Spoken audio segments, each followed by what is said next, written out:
अस्सलाम वालेकुम। मेरा आज का टॉपिक है सैलाब के बाद सैलाब जब गुजर जाएगा उसके आफ्टर शॉक्स आफ्टर इफेक्ट्स क्या होंगे। जैसा कि मैंने आपको पिछली वीडियो में सैलाब के बारे में प्रॉपर गाइड किया था कि क्या है क्या नहीं, किस तरह से चीजें हो रही हैं। उसके बाद क्या होगा, सैलाब के जो इफेक्ट्स होने वाले हैं अभी फ्यूचर में, मैंने उसके बारे में रिसर्च की है, आपसे इस बारे में मैं अभी डिस्कस करती हूँ।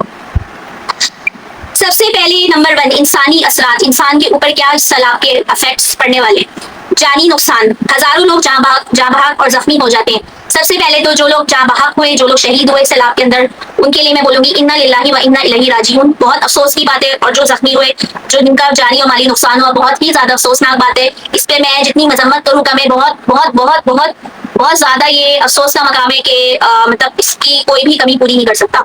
दूसरा जो एक दूसरे जो कहना चाहिए गम की बात है कि बेघर होना। लाखों अफराद अपने घरों से महरूम हो जाते हैं और खैमा बस्तियों में रहने पर मजबूर होते हैं। जाहिर सी बात है, जिसका अपना घर हो, अपना रोजगार हो, एक जगह पे सेट हो, सारी चीजें हो, एक अपने घर को छोड़ के जाना, रोजगार तबाह हो जाना, ये सब कुछ आसान नहीं होता। जहनी टॉर्चर से इंसान गुजरता है और एकदम से बेघर हो जाना, हादसात, किसी भी हादसाती आफत में या कोई और मजबूरी हो जाए तो एक ये बड़ा ही लम्हा फिक्रिया, बहुत ही तकलीफ दे अमल होता है।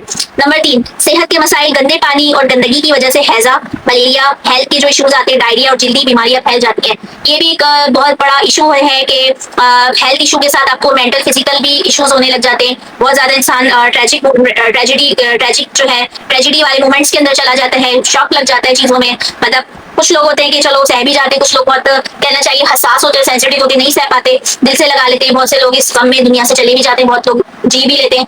लेकिन ये एक बहुत बड़ा है। सबसे पहले जो मैंने आपको ये तीनों चीजें बताई, ये सबसे बड़े 3 इश्यूज सैलाब की बात ये फेस करने पड़ते हैं। नंबर 2, माशी असरात, फसलों की तबाही, कपास, गंदम, चावल और सब्जियों की जमीनें बर्बाद हो जाती हैं, जिससे किसान सख्त नुकसान उठाते हैं। मवेशियों का अलग नुकसान होता है, लाखों जानवर मर जाते हैं, जिससे दूध और गोश्त की पैदावार मुतासर होती है। महंगाई क्या होगी, सब्जी, अनाज और रोजमर्रा की अशिया की कीमतें बढ़ जाती हैं। जाहिर सी बात है, जो आपका महीने का राशन एक बजट में आ रहा होता है, ग्रोसरी आपकी बजट में आ रही होती है, वो जाहिर आटा, तेल, हर चीज जब ऊपर चली जाएगी, सब्जियां ऊपर चली जाएंगी, फसलें ऑलरेडी तबाह है, हर चीज है, मवेशियां ज्यादा मर चुके हैं, तो हर चीज जो है आसमान से बातें करेगी। जाहिर मुल्क में चीज नहीं मिलेगी तो बाहर से लेकर आना पड़ेगी, तो उसके नतीजे में क्या होगा, कीमतें बढ़ेंगी।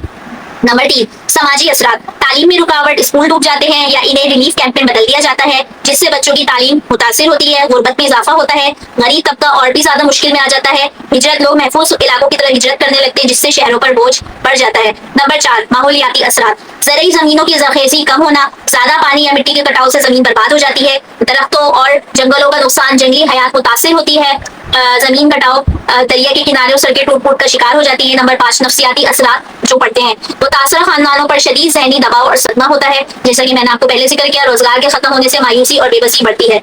मुख्तसर में यही बात करूंगी, सैलाब सिर्फ वक्ती तबाही नहीं लाता, बल्कि कई साल तक लोगों की जिंदगी, इकोनॉमिक और माहौल पर मनफी असरात छोड़ जाता है, बहुत ही नेगेटिव चीजें छोड़ के जाता है, पॉजिटिव चीजें बाकी नहीं रहती। ये जो मैंने कुछ रिसर्च करी, इसके बारे में एक जनरल भी बात है कि इन चीजों के आपको बहुत सारे मसाइल फेस करने पड़ते हैं, लेकिन क्या करें, इसमें इंसान का कोई दोष नहीं है, इसमें किसी का कसूर नहीं है, किसी मुल्क का, किसी हुकूमत का, किसी इंसान का, किसी का कसूर नहीं है। ये सब अल्लाह की मर्जी से होता है। जैसा कि मैंने आपको पहली वीडियो में बताया, आप ग्रीनरी ना करें पाकिस्तान में, आप पूरी दुनिया में ग्रीनरी ना करें, पूरी दुनिया में क्लाइमेटिक चेंज हो चुका है। नंबर 2, इंसानों के गुनाह बहुत ज्यादा बढ़ चुके हैं, जिसकी सूरत में अल्लाह का अजाब आता है। नंबर 3, लोगों को एक दूसरे को नीचा दिखाने की, हक मारने की, गलत बात को गलत ना कहना, सही को सही ना कहना, उल्टी सीधी बातें करने की आदत पड़ चुकी है। तो जो अल्लाह को नागवार गुजर रही है, अल्लाह की नाफरमानी नाउजुबिल्लाह जब बढ़ जाती है तो अल्लाह का अजाब आकर रहता है। तो प्लीज इससे पहले की चीजें बिगड़े मजीद, इससे पहले मजीद कुछ और हो, तो ज्यादा पाकिस्तान को ग्रीन करें, पूरी दुनिया को ग्रीन करें, क्लाइमेटिक चेंजेस के हिसाब से एडजस्टमेंट करें। और नंबर 2, अपने गुनाहों की माफी, अल्लाह से अपने गुनाहों की गिड़गिड़ा के माफी मांगे,